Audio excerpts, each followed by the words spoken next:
ចំពោះទី5គោលដៅជីវិតគោលដៅមិនមែនជាអ្វីធំដែលត្រូវសម្រេចភ្លាមនោះទេវាជាជំហានតូចដែលយើងធ្វើជារៀងរាល់ថ្ងៃដើម្បីដើរទៅកាន់អ្វីដែលយើងបានកំណត់ទុកថាចង់ឃើញវាកើតមានឡើងនៅថ្ងៃណាមួយគោលដៅជីវិតគឺជាការរៀបចំផែនការសម្រាប់ជីវិតរបស់យើងដូចជាខ្ញុំចង់រៀនសាកលវិទ្យាល័យឲ្យចប់នៅអាយុ24ឆ្នាំខ្ញុំចង់មានឡានផ្ទាល់ខ្លួននៅឆ្នាំ2025ខ្ញុំគ្រោងទិញផ្ទះមួយកន្លែងនៅឆ្នាំ2030គោលដៅទាំងអស់នេះគឺជារឿងដែលយើងប្រាថ្នាចង់ឃើញកើតមានឡើងប៉ុន្តែសំណួរដែលសំខាន់ជាងគេនោះគឺតើដើម្បីដើរទៅដល់គោលដៅនោះយើងត្រូវមានផែនការយ៉ាងដូចម្តេចខ្លះនេះជាចំណោទដែលមនុស្សគ្រប់រូបត្រូវតែប្រឈមនិងស្វែងរកចម្លើយតាមវិធីសាស្ត្រផ្ទាល់ខ្លួនបើគ្មានគោលដៅជីវិតច្បាស់លាស់យើងនឹងពិបាកវាស់វែងថាតើអ្វីដែលយើងកំពុងតែធ្វើមានន័យឬជោគជ័យដល់កម្រិតណាឧទាហរណ៍ថាអ្នកបានជិះម៉ូតូចេញពីផ្ទះ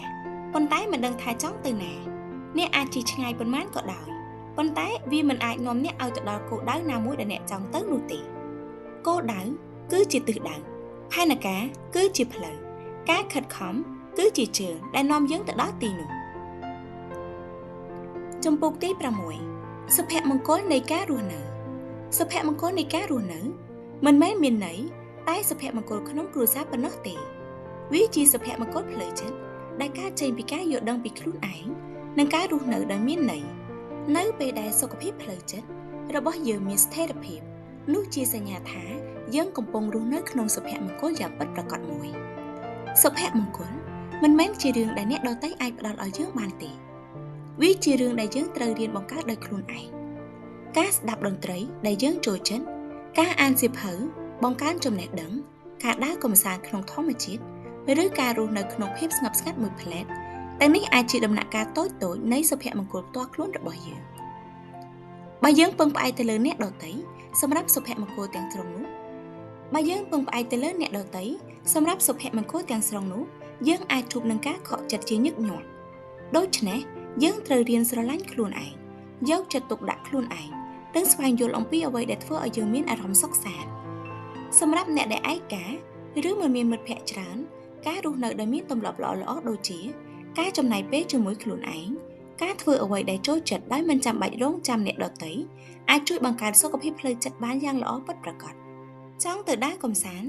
ទៅដោយខ្លួនឯងចង់ញ៉ាំម្ហូបដែលចូលចិត្តញ៉ាំដោយមិនចាំបាច់រងចាំអ្នកណាមាននរណាម្នាក់ខឹងដោយគ្មានហេតុផលកុំឲ្យវាប៉ះពាល់ដល់សុភមង្គលរបស់អ្នកសុភមង្គលមិនមែនស្ថិតលើទ្រព្យសម្បត្តិទេមានមនុស្សជាច្រើនមានទ្រព្យសម្បត្តិច្រើនប៉ុន្តែបាត់បង់សុភមង្គលចំណែកគ្រួសារដែលមានជីវភាពសាមញ្ញប៉ុន្តែពោរពេញទៅដោយស្នាមញញឹមក្តីស្រឡាញ់និងការយោគយល់គ្នាវាជាវត្ថុតាមបង្ហាញថាសុភមង្គលពិតប្រាកដកើតចេញពីចិត្តមិនមែនពីវត្ថុនោះទេដូច្នេះប្រសិនបើយើងចង់រស់នៅដោយមានសុភមង្គលយើងត្រូវចាប់ផ្ដើមពីខ្លួនឯងបើកចិត្តទទួលយកអ្វីដែលយើងមានបង្កើតក្តីស្រឡាញ់និងការអធិស្ឋានក្នុងជីវិតប្រចាំថ្ងៃនេះហើយជាគន្លឹះនៃសុភមង្គលនៅក្នុងការរស់នៅចំពោះទី7រំដោះខ្លួនចេញពីសម្ពាធផ្លូវចិត្តធម្មតា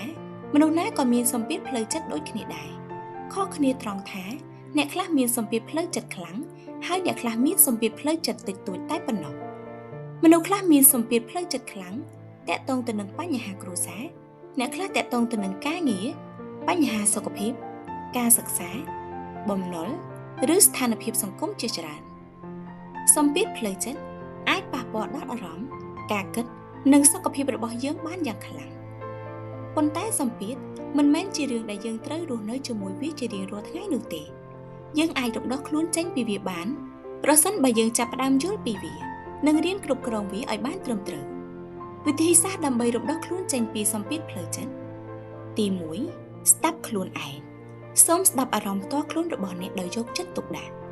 ចំណុចទី2សរសេរចេញការសរសេរអារម្មណ៍ឬបញ្ហាដែលអ្នកកំពុងជួបអាចជួយកាត់បន្ថយសម្ពាធនិងបង្កើតភាពច្បាស់លាស់នៅក្នុងគំនិតរបស់អ្នកចំណុចទី3ធ្វើអ្វីដែលអ្នកចូលចិត្តដូចជាការស្ដាប់តន្ត្រីដើរកម្សាន្តមើលភាពយន្តអានសៀវភៅទាំងអស់នេះជួយកាត់បន្ថយសម្ពាធផ្លូវចិត្តបានយ៉ាងមានប្រសិទ្ធភាព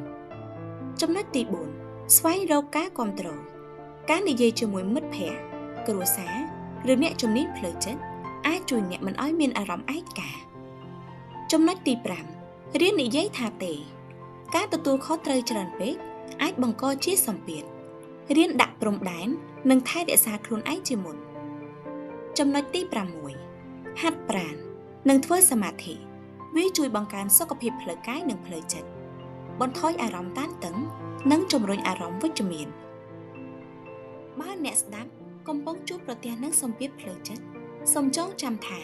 អ្នកមិនឯកាទេមានវិធីជាច្រើនដែលអាចជួយអ្នកឲ្យរំដោះខ្លួនចេញពីភាពតានតឹងនោះបានការថែរក្សាសុខភាពផ្លូវចិត្តគឺសំខាន់ដូចទៅនឹងការថែទាំសុខភាពផ្លូវកាយដូចគ្នាដែរយើងគួររៀនស្រឡាញ់ខ្លួនឯងនិងផ្ដល់អារម្មណ៍ល្អៗដល់ខ្លួនឯងជាប្រចាំ